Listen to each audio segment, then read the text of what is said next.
And our leaders are low-life scum that screw little girls so the Jews can screw America. That's what's happening in this country. I just said it. That's what's going on in this country. And our FBI is corrupt. The Supreme Court is corrupt. The Justice Department is corrupt. The news media is corrupt. The whole country is corrupt because we've walked away from Almighty God and we've allowed Kabbalah-practicing Jews to defile the nation. Put that video out. Go ahead and clip this video and send it out. I dare you. You won't do it because you're scared that the truth may get out to the American people. I'm had it up to here with the corruption in this country. Little children being raped for the benefit of Israel. That's all it's about, Doc. Little American children being raped for the benefit of Israel. American politicians raping little American girls to be videotaped by Israeli Mossad so that Israel can blackmail American politicians. That's the state of America today. God ought to destroy this country for what we've become.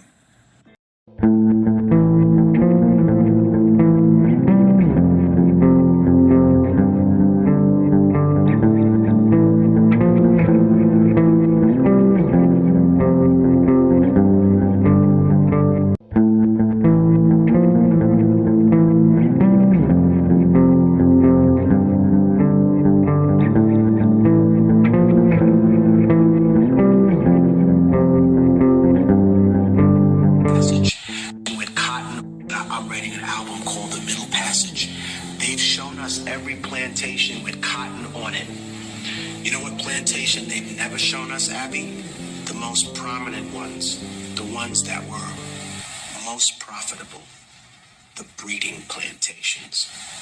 Why don't you want to show us those? You know why? Because after the research that I did for this album, you realize that the moment that a girl menstruated, she was put in a stable where a horse would be and forcibly mated, forcibly raped by a male of the slave master's choice. And when she had children, they weren't called children, they were called a litter of pups. The punishment for raping or killing a person in medieval Spain is gelding. Gelding is when you take hot pincers and you take a man's balls and dick off root and stem. Killing a person, law of the Bible, right? Medieval Spain, super religious. You killed a man, he should be killed. Why were indigenous and black people categorized as subhuman? So under the law, you would not be punished for the things that you did to us. That's why. You used to be proud, right? Used to be proud, white America, of rape and murder. Used to be proud of colonization. Used to, wow, that made us tough. And then you got ashamed of it. And that's what you're dealing with. That's what America's dealing with, a schizophrenic crisis. There's a British manual, right, that was taken out of the British Museum because within the manual, it talked about how rape was a weapon of war that should be used against the indigenous population. You're ashamed of that now. You're ashamed, right? Who was Christopher Columbus? His image has been so whitewashed, but he was trafficking little girls on an island. Who does that sound like, huh? All you right-wing defenders of Christopher Columbus and his legacy? He was trafficking 9-year-old indigenous girls. Ku Klux Klan marching in 1924. White people come fucking first, understand that. Then the fucking minorities come. This is a photo of the Ku Klux Klan marching in 1924 in New Jersey, protesting the immigration of people we now refer to as white. Same folks he's talking about in that video. Last spring, my daughter and I went on a field trip with another homeschooling family to Ellis Island and the Statue of Liberty. That Ku Klux Klan photo was hanging at the National Immigration Museum on Ellis Island. I was really fascinated by this section in the museum that had political images. In the late 19th and early 20th centuries, illustrated weeklies such as Puck and Judge were a major forum for political debate. I found this cartoon to be so fascinating. Let's get into it. Here we have this Uncle Sam-like figure doubling as the Pied Piper, and notice that his little flute says lax immigration laws. This Pied Piper is luring rats to the United States. Let's check out the rats. Thief. Firebrand, white slaver, degenerate, bandit, convict, murderer. You get it, they were sending us their worst. On the shore, we have the politicians, elite, or aristocracy from the origin nations, happy to see America take these rats. Let's check out what countries they represented. Greece, Turkey, Austria, and Hungary. Russia, and France. So people coming from what we now refer to as white nations were perceived as a criminal alien infestation. So now back to this anti-immigration KKK march. Here's the KKK literature of the time. Let's see what they were upset about. The American working men, the backbone of this nation, cannot rest securely when confronted with the ever-increasing swarm of ignorant immigrants, weak in mind but strong in back. American laboring men must be alive and alert to this danger which threatens themselves and their homes. Sounds familiar, right? So then they go on to complain about Mexicans and Chinese people. But here's where it gets interesting. Here, they say that people from Vienna, Berlin, Rome, and Moscow are taking jobs. They describe people from Ireland as coming and just bringing trouble with them. Then they describe people from Czechoslovakia, Russia, Poland, and the Balkans as pauper undesirables. Just to make sure we're on the same page here. 100 years ago, when my grandfather was 19 years old, the KKK was marching up and down the streets in protest of the immigration of people who now believe that their whiteness is real, pure, and superior. The majority of the people protesting black and brown immigration right now are only a generation or two away from being lynched or having a cross burned on their front yard. One of my favorite content creators put it this way. White supremacy was not created for white people. White people were created for white supremacy. White people were created. White people were created. Stay tuned for more history on this topic. White people come fucking first. Understand that. Then the fucking minorities come. This is a photo of By her feet from a tree. They hung her by her feet from a tree. After beating her, they set her on fire. And she was pregnant, so they cut her stomach open. And when the baby fell, the unborn baby fell, they stomped on it. They stomped on it. Then they riddled her body with 60 bullets. After all that, they left her there to die. Her name is Mary Turner. She was a 21-year-old black woman married to Hayes Turner. And the reason this happened to her is because a white plantation owner who was known for brutalizing his slaves. This is 1918, by the way.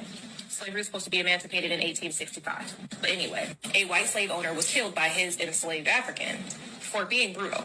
When word got out that he had died, a large mob of white men and women went around killing 13 black women and children and men all over Valdosta, Georgia.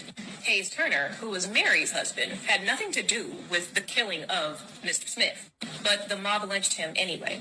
One of the 13 victims was riddled with 120 bullets while hanging from a tree. Now, like I said, Mary's husband, Hayes Turner, was lynched. Mary found out about this, and she knew the names of everyone that was involved, and she decided to expose it and tell the world, hey, my husband and these 13 victims need justice. The mob did not like that at all. And if you don't know, it's 1918. You know that the white community would have done tremendously worse for less. So imagine how they felt when they were exposed. That is when they dragged her to the middle of Valdosta, Georgia, to Little River, beat her, strung her up by her feet upside down, set her on fire, cut her stomach open, stomped on her baby, and shot her over 60 times. This is pissing me off. 25. My little sister's 21. It's kind of crazy. Did you?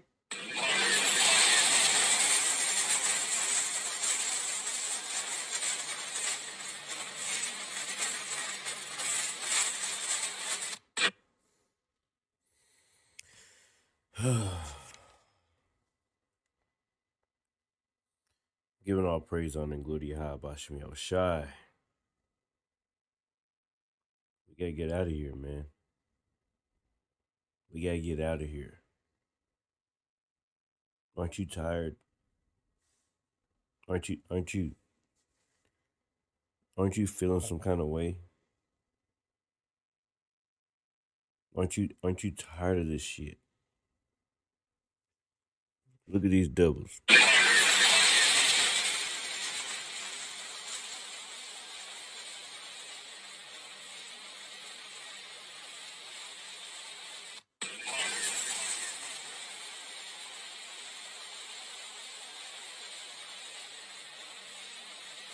That's what they're coming with.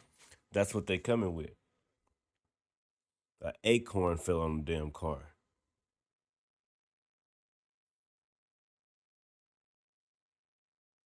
An acorn. And they thought to just shoot the shit up.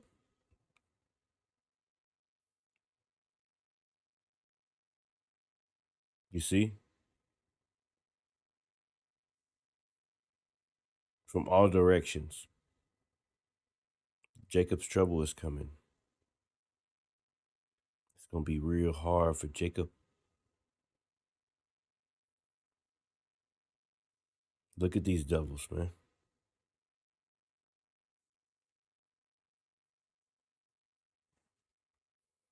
It's gonna be real hard for Jacob. This is the book of Psalms, chapter 94, verse 1. And it says in the KJV, O Lord, power. Let me switch this to the NL.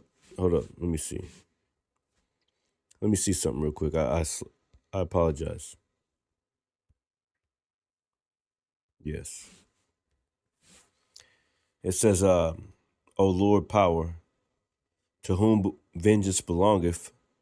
O God, to whom vengeance belongeth, shew thyself.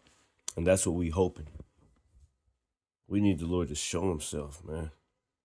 We need the Lord to destroy our enemies. Don't you see these devils and how they've been getting down? It says, lift up thyself, thou judge of the earth. Render a reward to the proud. And that's our prayer.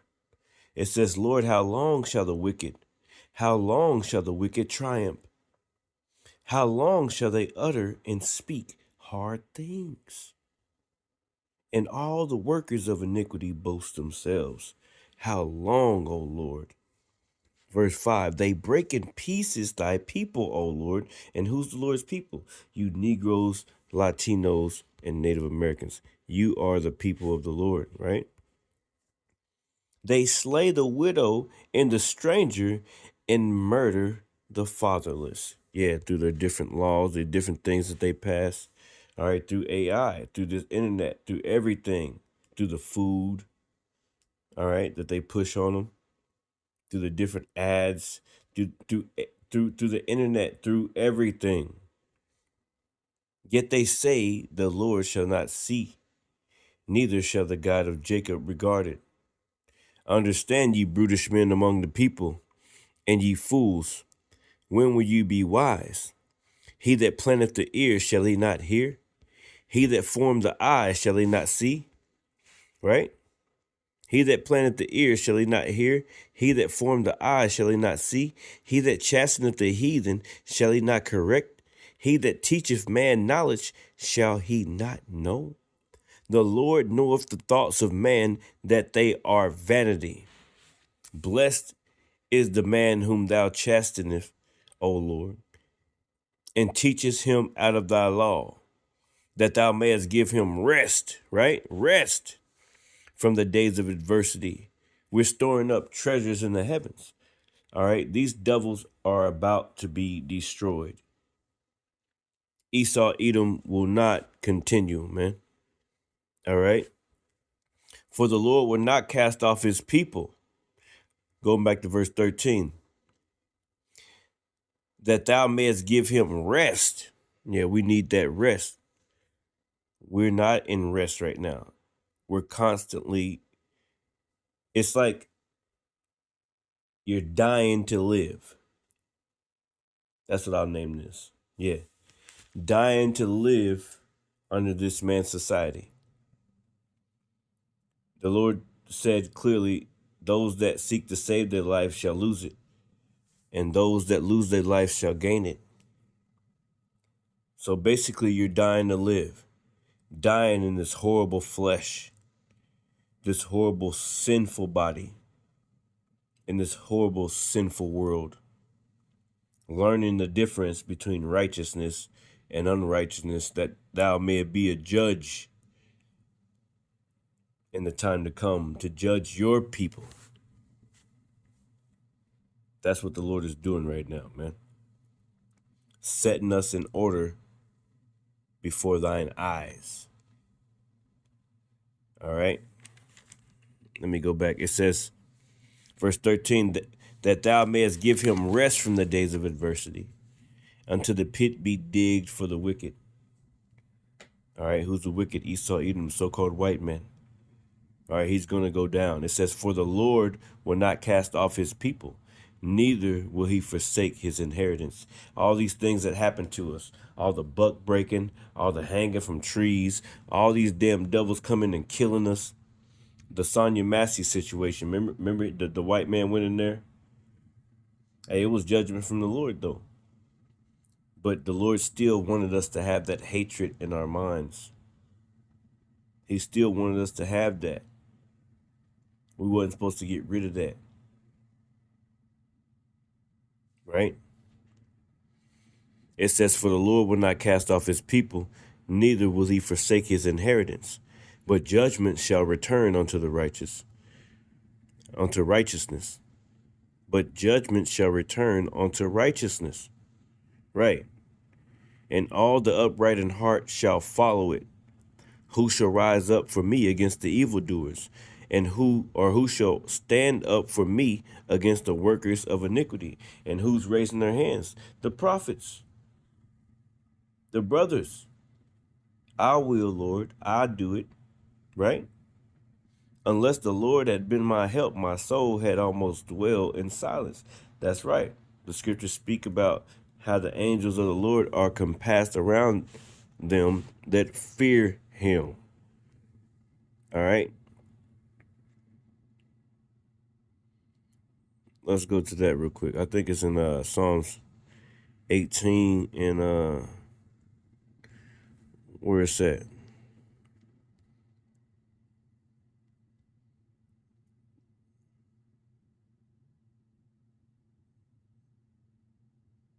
I'm thinking about 34 and 18 then. Maybe. Salakia. Bear with me.